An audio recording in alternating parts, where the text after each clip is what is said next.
I think that's a pretty good deal. The only problem I foresee is our passengers are going to get antsy. At least those that are closer to their destination. So it would be potentially a 2 days.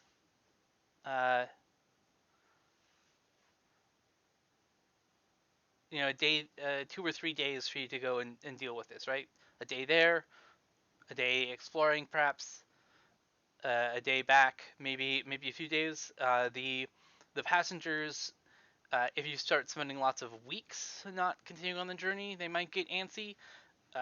But since you are protecting them from Vome-infected prairie dogs and steppe hounds and other various and sundry dangers, if they have to wait at the Porcelain Citadel for a week, they will wait.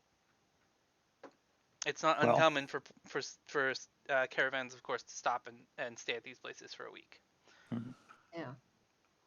Well, that is magnanimous of them. Well, I guess apparently it's normal, so not that magnanimous.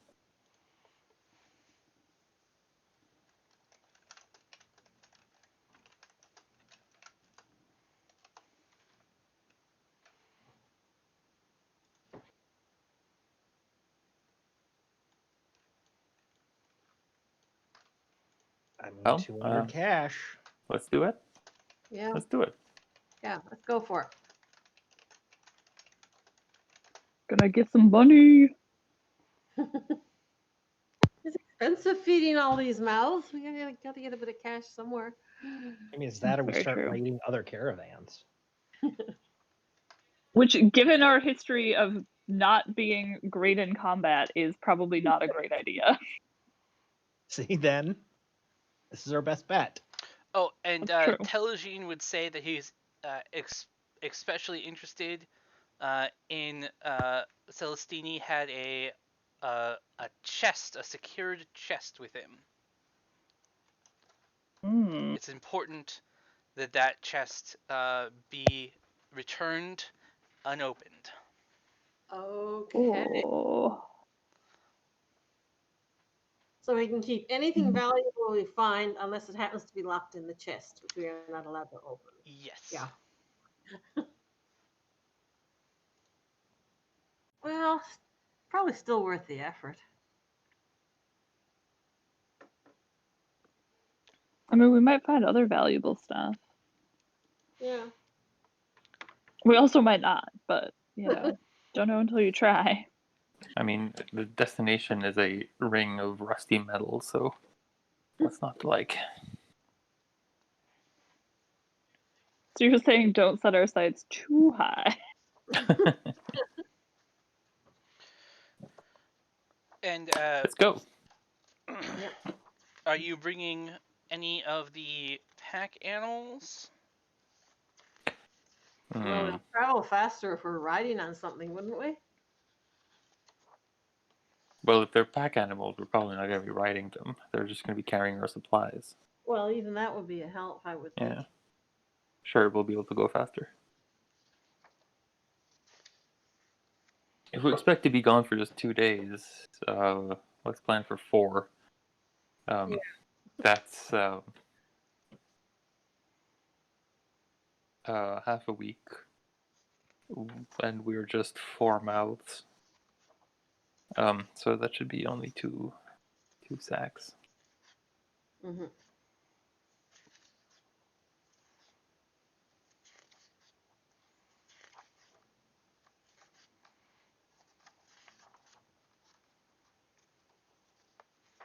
And I think that means that we can bring only 1 pack animal. I forget what kinds of critters they are. So you have mules. You have a couple of horses. Yeah, we wouldn't need to bring the whole lot of them. Just, enough for, 4 days supplies? I have however much however many pack animals it takes. The carry capacity is in sacks. Yes. So then a mule is 2 sacks, and 2 sacks is enough for 4 people for 4 days. We only need a mule. I think so, yeah. Okay. Now that doesn't give you much room to bring things back. Okay. I think we should take another mule. Because I mean, Okay. they're gonna graze as we go, so we Yeah. don't have to worry about them. And then that gives us one. It's a lock chest. We don't know how big this lock chest is. Oh, right. So Yeah. we'll have at least 2 stacks to carry back, and likely 3, because we'll probably eat enough on the way out that we'll be down to 1 stack on the way back. Yeah, that sounds like a plan. I was forgetting about bringing the stuff back. Yeah.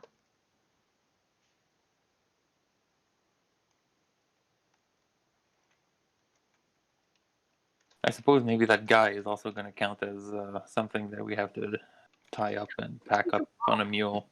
If he is not mobile himself, yes. So maybe 3. Okay. Okay, 3 mules.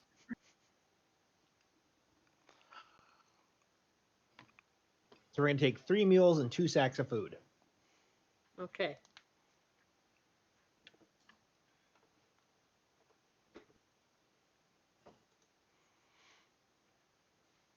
Sounds good. All right.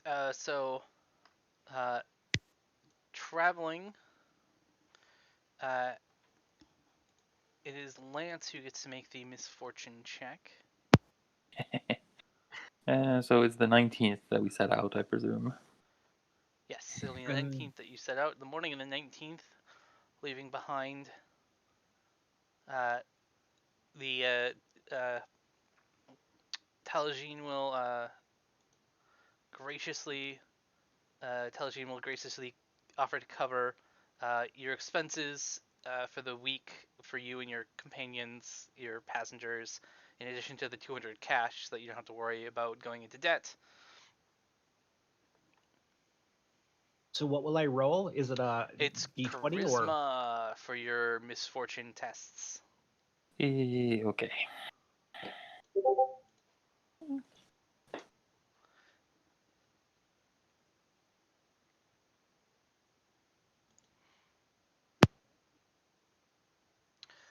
So you're traveling through light swirling dust storms, hint of cinnamon on the breeze, and as you stop during the day, you find that your water has been polluted with cinder animalcules. So you can either choose to lose 1d6 life or lose 1 supplies as a group.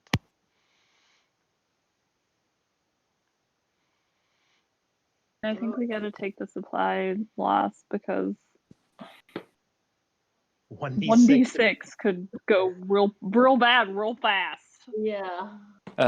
We brought 3 sacks of supplies, right? 2.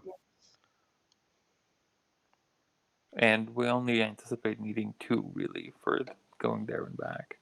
That's So- if we take 4 days. And assuming our rescue person. Yeah. But yeah, I vote for losing the supplies. I mean, worst case scenario is mules are edible. That's true. So then also, Lance, roll a d8 to see what you might encounter.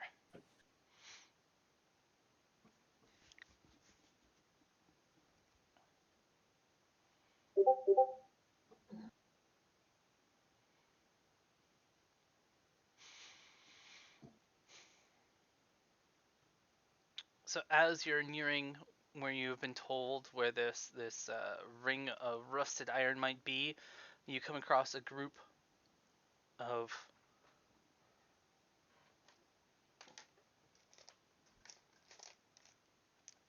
you spot in the distance a group of 7. Looks like degenerate humans.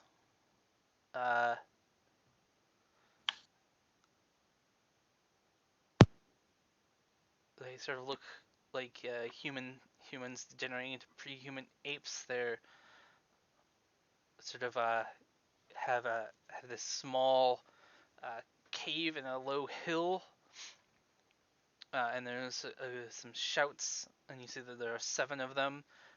They seem to have spotted you, and they are retreating back into their cave.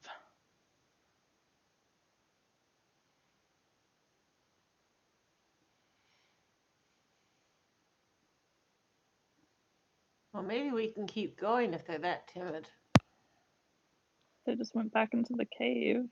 Yeah. Do we want them to possibly attack us from behind? Well, we can keep watch, certainly. They seem to be close to this ring, though, and it You seems like we're going to be, yeah. You suspect that they're about an hour from the ring, Yeah. given the crude map that Telagine provided you.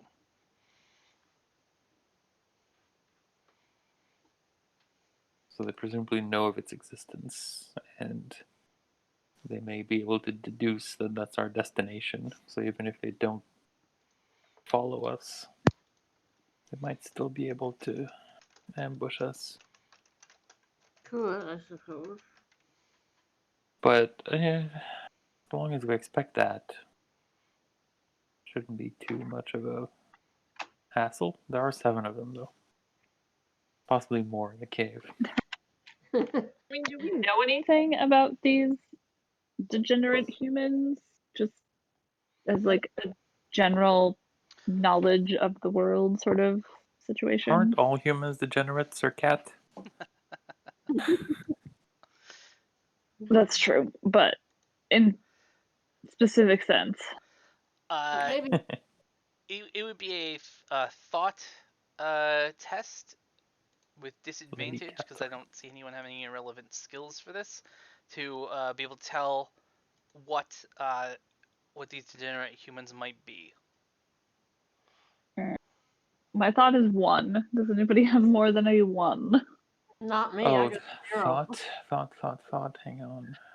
This is the kind of thing that probably. Oh, I got 3 in thought. Oh wow. You should do that check then. 1d20 plus 3. ID.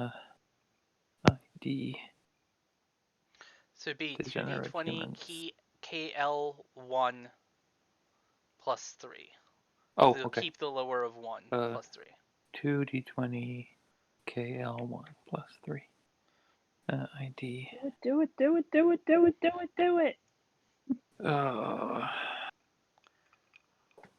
Oh, not bad. 12. All right. So, Blixum, as you get sort of this glimpse of them, you notice that some of them have the same sort of ragged clothes that you saw on some of the slaves at the Porcelain Citadel. So potentially these are escaped slaves from the Porcelain Citadel who have fled here and are skittish and for whatever reason they're also sort of devolving as they have escaped. So I guess those possibly count as valuables?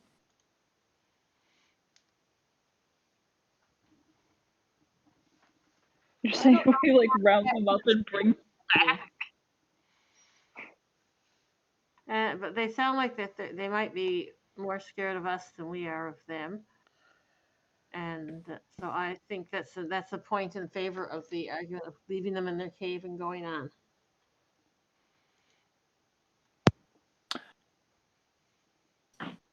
Yeah, I mean, we don't have any slaves with us, right? So they, I don't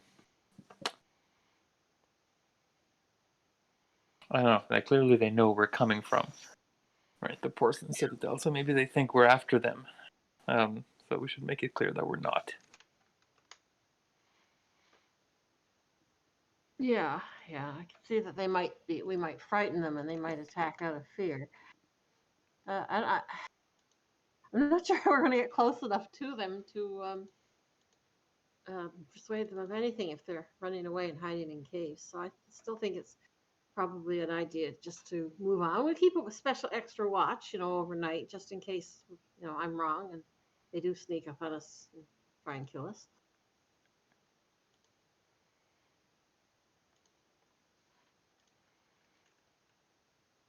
Yeah, that sounds right to me.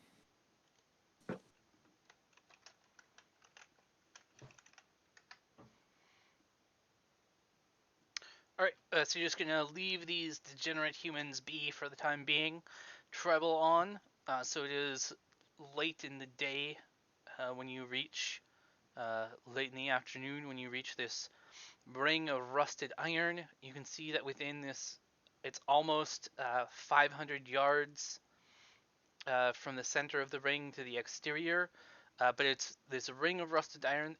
And there might be like some rusted iron circle in the very middle, but in between the exterior of this ring of rusted iron and whatever iron lurks at the middle, there is a field of large crimson flowers with small creatures darting between them and drinking.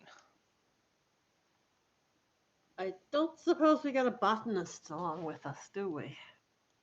No.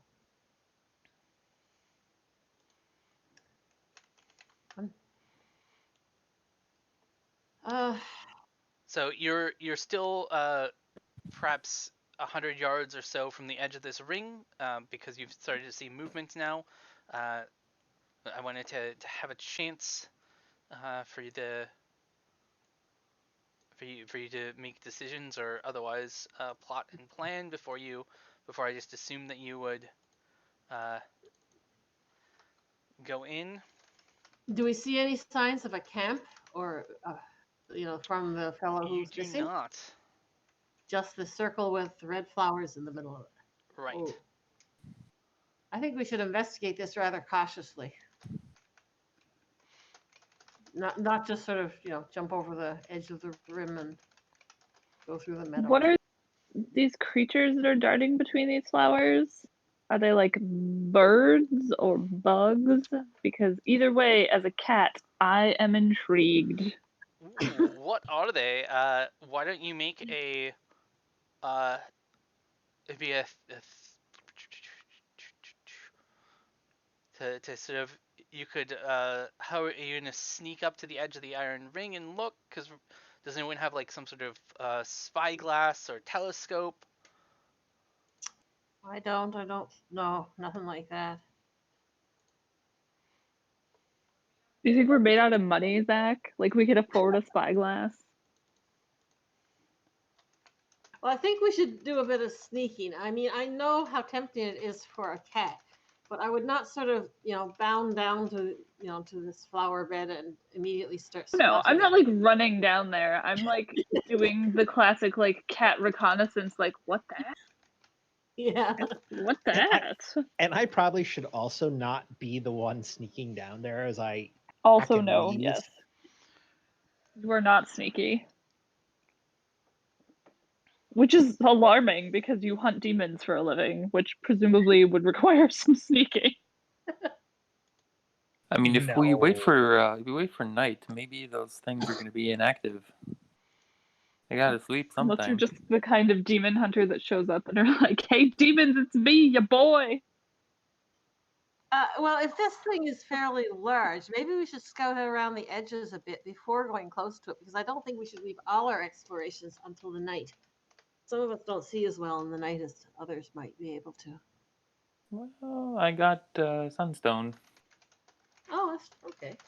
Solar lamp, I'm sorry. So there is on the far side of the ring of iron from you, there is a large skeletal black barked tree.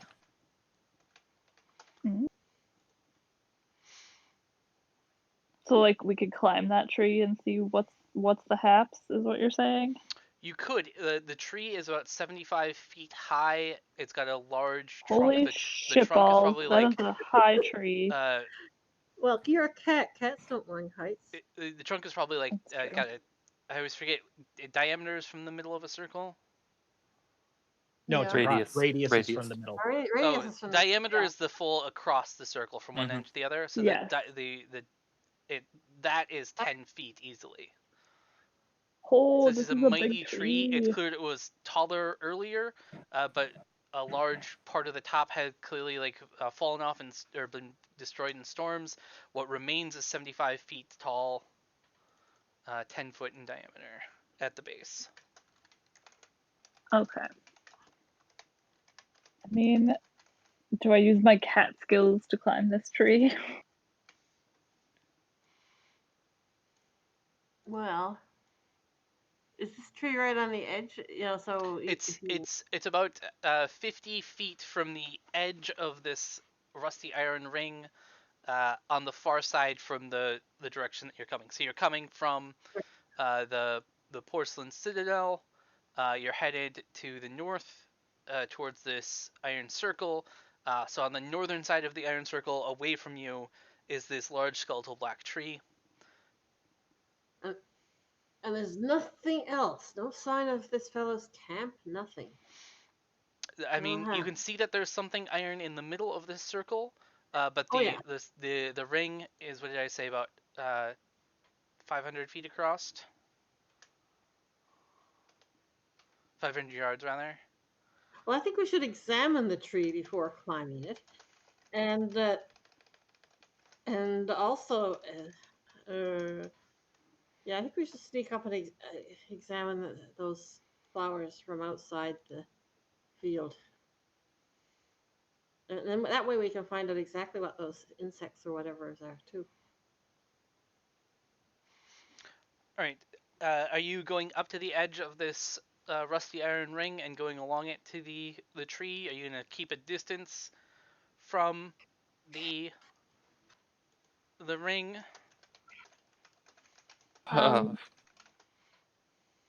Or I think we should check. Inspect the ring before trotting along by the side of it or anything. Just sneak up to the edge and look at it a bit more closely. Is the perimeter of the ring kind of like a wall or something like that? As you're getting closer, the ring is these rusty, this sort of irregular rusty iron blocks. The blocks vary between 1 foot square and 5 feet square, with no rhyme or reason as to which blocks are placed next to another. Just that it's this continuous ring around. Unusually, they're made out of whatever, an iron that would rust, which seems unusual. So the highest they are is like 5 feet, but it's not 5 feet high in all places. It goes up and down. Blixum with old tech could make a thought Yes, of course. test with old tech to sort of go up and examine. As you get closer and closer, there's this very much you notice that whatever creatures are darting from flower to flower inside, they're making a humming noise. So there's the sound of lots of hums coming from the middle of this ring as these crimson flowers feed these creatures that dart from flower to flower.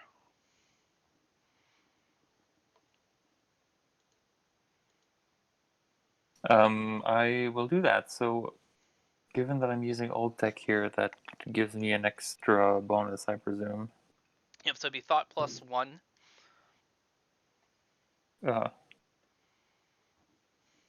Okay. Let me do this here.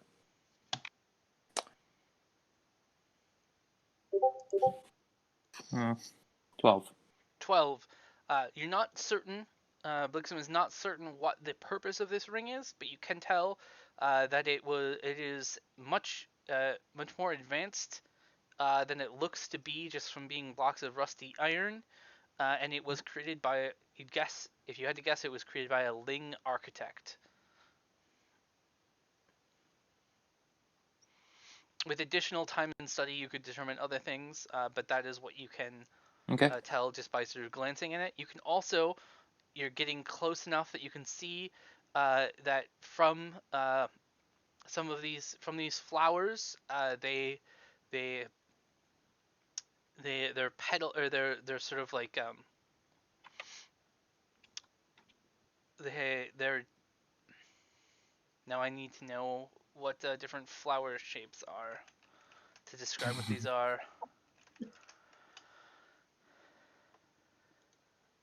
Are they too, like, tubular trumpet shaped.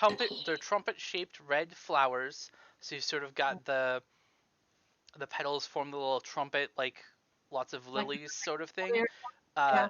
You can see that there's this as you get closer, there's this overpowering smell of iron coming from the center of the ring, and some of these flowers drip red liquid off of them as you see that there are hummingbirds with spider legs darting from flower to flower. Oh, I don't like that. You don't like humming spiders? Nope.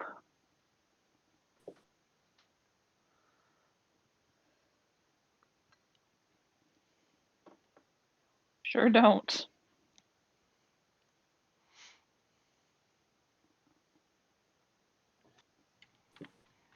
Hmm.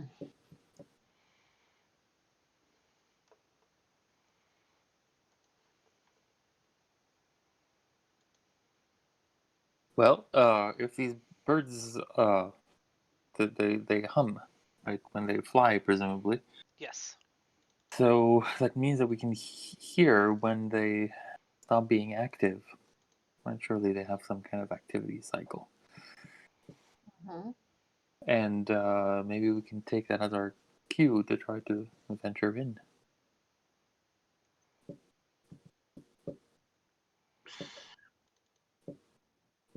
I wasn't too much in favor of waiting until dark, but is it possible that they're more less alert in the dark? Their cycle involves, being active in the day, not at dark. Or are you thinking there might be a cycle during the day as well? For all we know, they're just active at dusk and dawn, maybe. I mean, Yeah. because it's pretty much the evening now, so. Yeah. Well, Crepuscular. yeah, good. I'm not going to pronounce that.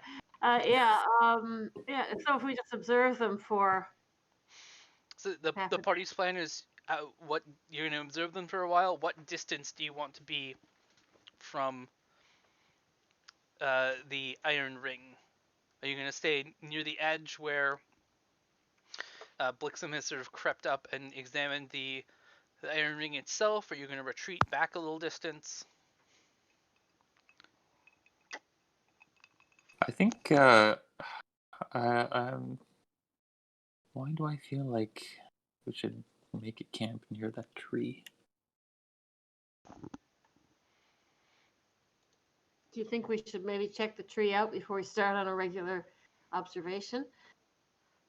I mean, it's a notable feature, so I think it makes sense to go over there. We can tie our mules to it, for example, something like that. All right, so you're going to head around the ring to get to the skeletal black tree. Yeah. We'll keep the ring at a respectable distance. Oh, yes. What is a respectable distance? Are we talking Damn 10 it. feet, 100 feet, 100 yards? The tree itself is 50 feet from the edge of the ring. Okay, so we circle the ring at 50 feet because we're going to go that close anyways. Okay, Yeah. As you get closer to the tree, you can see that some of these humming spiders do dart back and forth from the field of flowers to the tree. And the bark of the tree is dotted with small hollows that are filled with web-like nests. I don't think 0% climbing that tree ever. No, thank you.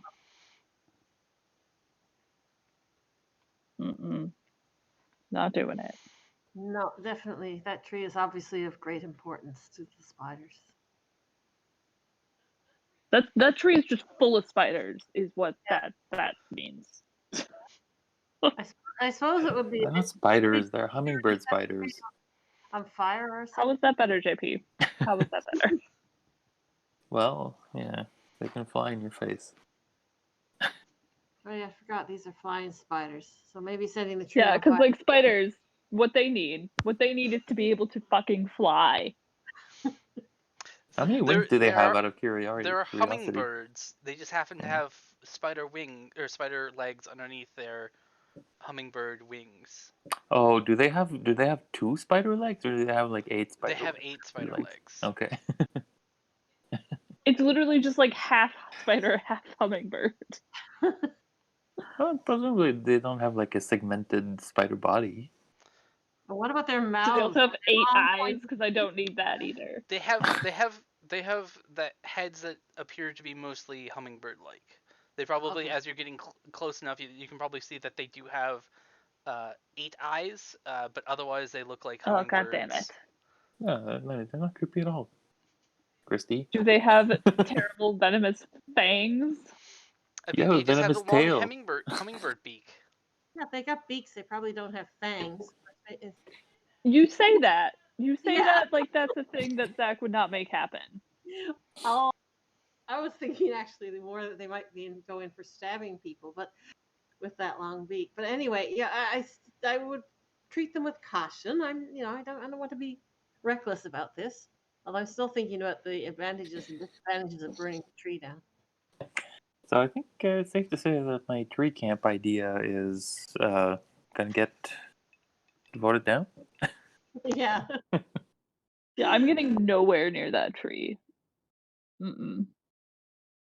Mm-mm.